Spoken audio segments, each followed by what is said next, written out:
LNG TV, the official media channel partner for Gastech 2021. I'm Ali Vance. I'm delighted to be joined by João Galamba, the State Secretary of Portugal, here at Gastech. João, I'm going to ask you firstly, because Portugal was one of the first countries in the world to set a 2050 goal target year to become carbon neutral. What role do you think that hydrogen energy is going to play in that? Well, hydrogen is key for us to have a complete set of alternatives to decarbonize our existing energy consumption.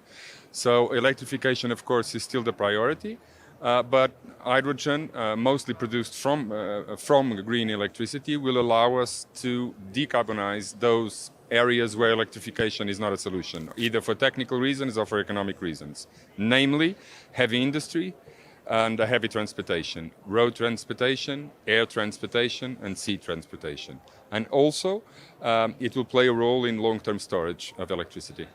And why do you think that Portugal is particularly well positioned to be an early mover to introduce hydrogen? Well, we have always been early movers in renewables. So we are one of the top 5 countries in Europe with the highest share of renewables in our energy consumption.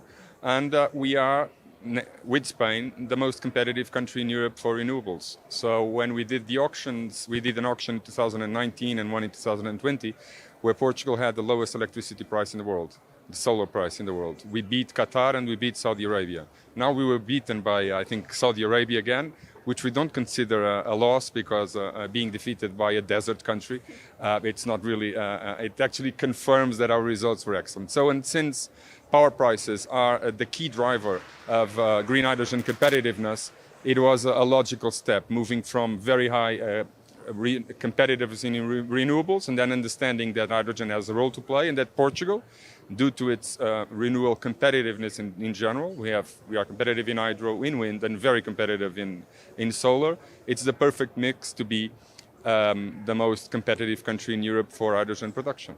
And when you're trying to introduce hydrogen, how do you balance how do you make the private and the public sectors work together? Well, we have set up support mechanisms, CAPEX support mechanisms and an OPEX support mechanism to kickstart our strategy. So we are funding or co-funding with European structural funds and the Recovery and Resilience Program. We are heavily supporting the kickstart of our hydrogen production, and then we will do auctions to align the interests of producers and end users. So we will support end users in their fuel switching. And that will be an auction that will be an OPEX support mechanism. So CAPEX plus OPEX, I think we have the right context to start producing early. We already have projects in Portugal, and we have ended funding now a set of new projects, and we will do it again next year. So we are now starting our green hydrogen strategy, and the perspectives look quite good. And finally, just a question, perhaps a bit more of a personal question. How have you found the last 18 months? It's been tricky for everyone, but what lesson have you learned from coming out of the pandemic? Well, what lessons that we... Either with the industry in mind or, as a leadership question. Well, actually the pandemic didn't do much for it didn't have much impact for the energy sector in Portugal. Investments actually increased. There were a few delays due to supply problems in terms of supply chains, but what I took from these 18 months are mostly personal and social, that I miss people, and I'm very glad to be here to see normal people talking, breathing and walking, something that I haven't seen in a long time. Well, enjoy it. Thank you for joining us. It was a pleasure.